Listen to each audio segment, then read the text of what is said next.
আসসালামু আলাইকুম। সবাই কেমন আছেন? আশা করি সবাই ভালো আছেন। আর এই যে এই মুখখানা, সবাই কি ভুলে গেছেন? ভুলে গেলে কি হবে এই মুখখানা? শুনে নিন আর কথাগুলা। আমাদের দাবি আমরা এখন বর্তমানে এক দফাতে পৌঁছাইছি, সেটা হচ্ছে সকল প্রকার অযৌক্তিক এবং সকল প্রকার অযৌক্তিক কোটাগুলো, বৈষম্যমূলক কোটাগুলোকে দূর করে প্রথম থেকে চতুর্থ শ্রেণী পর্যন্ত যথাযথ কোটা সংস্কার প্রক্রিয়া ভোগ করবে। এখানে আরো আছে যারা অগ্রসর তাদের জন্য একটা নির্দিষ্ট কোটা ব্যবস্থা থাকবে। এই যে দেখছেন হাতে অস্ত্র নিয়ে দাঁড়িয়ে আছে একজন মানুষ নামের শয়তান। নিরস্ত্র নিরহ আবু সাঈদের বুকে গুলি করার জন্য সে প্রস্তুত। অপরদিকে নিরস্ত্র আবু সাঈদ দাঁড়িয়েছিল বুক পেতে, মনের মধ্যে আত্মবিশ্বাস নিয়ে। আমি তো এখানে কোনো অন্যায় আবদার করতে আসি নাই, আমি কোনো অস্ত্র নিয়েও আসি নাই, ওরা আমাকে গুলি করবে না। বাট কিছুক্ষণ না যেতে ওই পাশ থেকে শুরু হয়ে গেল তার উপরে বুলেট ছোড়া। সে তো হতভম্ব হয়ে গেছে। প্রথম গুলিটা সাইড থেকে ঘেঁষে চলে গেছে, সে কিছু টের পায় না। সে আবার দাঁড়াইছে সোজা হয়ে, আত্মবিশ্বাস নিয়ে। পরনে তার কালো গেঞ্জি, হয়তো তখন তাই দেখা যায়নি রক্ত যে ঝরে পড়ছে। পর 3-4টা গুলি লেগে গেছে তার গায়ে। সে দুর্বল হয়ে মাটিতে বসে পড়ল। তার রক্তের সাথে তার আত্মবিশ্বাস যেন মাটিতে লুটিয়ে পড়ল। তখন তার মনে হয়েছে সেখানেই মনে হয় তার হার হয়ে গেছে। যে বিশ্বাস তার ছিল, সে বিশ্বাস নষ্ট হয়ে গেছে।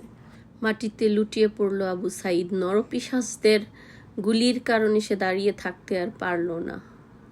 বুকের তাজা রক্ত ঝরঝরিয়ে ঝরতেছিল রাস্তার মধ্যে। আর তখনই শুরু হয়ে গেল মেধা আন্দোলন। একটার পর একটা নিরস্ত্র ছাত্রকে ওরা মারতে শুরু করলো। ওরা মানুষ না, ওরা মানুষ নামের নরপিশাচ। হত্যা করলো শত শত তাজা তাজা প্রাণ। আহত করলো লক্ষ লক্ষ নিরপরাধ মানুষদের, ছাত্রছাত্রী শুধু না, সকল পেশার মানুষ, সকল ধর্মের মানুষ, সকল রকম মানুষের উপরে জুলুম করলো, আহত করলো। এই যে ছেলেটাকে একজন বাঁচানোর জন্য টেনে টেনে নিচ্ছে, সে তো হয়তো মরে গেছে। এই যে একজন আসলো নরপিশাচ পুলিশ, এই লাশটাকে পর্যন্ত নিয়ে যেতে দিল না, অথচ ওরে দৌড়ায় দিল, তুই তাড়াতাড়ি দৌড়ায় পালা, তা না হলে তোর উপরেও এখন গুলি করা হবে। একজনকে মেরে ফেলছে, তার উপরে আবার জুলুম করবে। এই যে আবার ছাত্ররা লাশ নিয়ে বেরোইছে যে কেন এইটা করলো, নিরস্ত্র মানুষের উপর কেন হত্যা করলো, ওদেরও দৌড়ায় দেয়। এটা কোনো কথা হইলো? লাশটা নিয়ে যেতে দিল না। কিভাবে মানুষ পারে? নিরস্ত্র, ওদের হাতে কিচ্ছু নাই, ওরা শুধু ওদের দাবির জন্য এখানে আসছে। এখানে কোনো মারামারি করতে ওরা আসে নাই। আর এই যে দেখেন নরপিশাচের আয়শা এই লাশটা কিভাবে ফেলে রেখে গেল, কিভাবে মারতেছে, কিভাবে ওরা পারতেছে এরকম করতে। নিজের দেশের একই রক্তের একই মানুষ, স্বাধীন দেশে বাস করে। মেধার ওর জন্য ওরা কোটা চাইছে, সারা দুনিয়া চায় নাই।